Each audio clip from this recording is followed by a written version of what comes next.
So I will introduce our extremely eminent panel. Neil O'Brien to my left is the Director of Policy Exchange, otherwise known as David Cameron's brain. To his left is Peter Grant. He now runs a master's programme in grant-making, philanthropy and social investment at the Cass Business School. Douglas Carswell, who's two to my right, is the MP for Harwich and Clacton and the author of the plan 12 months to renew Britain.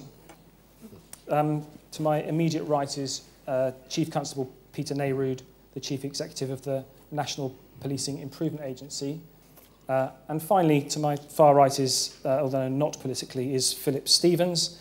He is Associate Editor of the Financial Times, but I would say possibly our leading political commentator and columnist. There are now 8 Quangos doing things in directing training. There's the AACS, there's the JACQ, there's the NAS, the NES, Ofqual, QECDA, the FPA and the YPLA, and I have no idea what any of them do. Anyone here from any of those things? None of you are from the alphabet soup. And we have bizarre conflicts. So the Potato Council, my favourite Quango, is constantly encouraging us all to eat more spuds, whereas other health Quangos are saying this is not such a good idea. So big questions about Quangos. It's not as simple as some people would have you believe. There probably won't be a bonfire of the Quangos, but there are some legitimate questions about where we should use them, and there are some legitimate questions about efficiency and slimming down the Quangos. I would just say that I would agree with Louis Sullivan, the man that first coined the phrase form follows function, and say that that's what we should be doing with NDPBs. Don't build the bonfire yet, but let's look fundamentally about the way in which they operate. We need to recognise that one of the reasons why Quangos have grown is not really the fault of the Quangocracy. The fault is not in the stars, it is in us, dear Brutus. It is those in SW1 whose knee-jerk reaction when confronted with a problem has time and again been to delegate the decision to the independent panel, the Quango. The unpopular decision devolved to somebody else to take the blame. The things that we do are better run by people who understand them and are held to account for their delivery. You could privatise some of things. Frankly, I'm not sure the public are up for the DNA database being privatised. I think that would be a serious mistake. I think you put that in the public sector and you hold it rigorously to account. Same with the Police National Computer. I think it's possible, you could say, that the functions that I do could be shared by 43 police forces. That's not what they say to me, and I think you have to take some account of how local operational services, but I do think everything I do should be subjected to the test, is it best done once, or is it best done by 43 locally? It seems to me that the debate about Quangos is often rather like the debate about Europe. There's a lot more, most obviously, there's a lot more heat than light in the debate about Quangos. But also, people forget that lots of the things that Quangos do, they do because politicians at one time or another have asked them to do.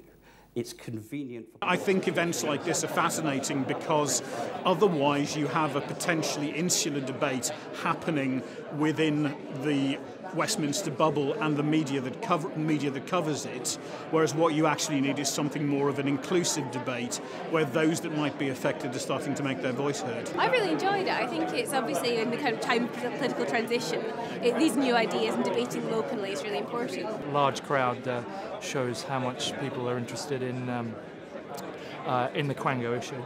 And I think it's important. Well, it was riveting because it was just riveting for me because I'm just an early learning. 6 different perspectives on the issue, and some people actually talking a bit of sense about why you would keep a Quango and why you would not keep a Quango. And there's a bit of perspective on the issue rather than just saying let's burn all the Quangos. People are saying actually we need to consider what Quangos do. I think it's a very balanced debate, it's very well chaired, for example, and I think a lot of the attendance and the conversations we're hearing right now reflecting that there's a lot of animated thoughts around them. I think everybody is generally in agreement that some Quangos need to go, most need to stay, and overall it's a bit too easy just to attack Quangos. Everybody in the public sector, but in the private sector, is examining their finances. It would be absurd if organisations within government and yet somehow on the periphery of government, we're not to examine their role and their efficacy when it comes to taxpayers' money, using taxpayers' money. It's true that we probably do need to cut public spending at some point. Most people acknowledge that. The question is, are Quangos a fitting place to start? And no one's really answered that right now. My question, I suppose, rather provocatively, is shouldn't Ofcom be an exemplar rather than a target? I took the job to reflect in terms of looking at Quangos and looking at the wider government. I'd have to say on the balance, working with Quangos, they have a sharper focus in terms of what they want to use support for. They have a greater ability to be able to get value for money from the support that they provide, and they actually have a greater sense of how they actually make use of the support they get. Now, you're not going to make... We've heard from a couple of people in the audience tonight who are involved in Quangos. That's also an opportunity to sell themselves, to actually advertise and to communicate the real value they're delivering, which actually often is, not to say unnoticed, but doesn't always capture the headlines in the same way that waste does, for example. I think the debate should be about how politicians of all colours over the last 30 years have played that, that game with the cup and the conker, or whatever. What do they call it?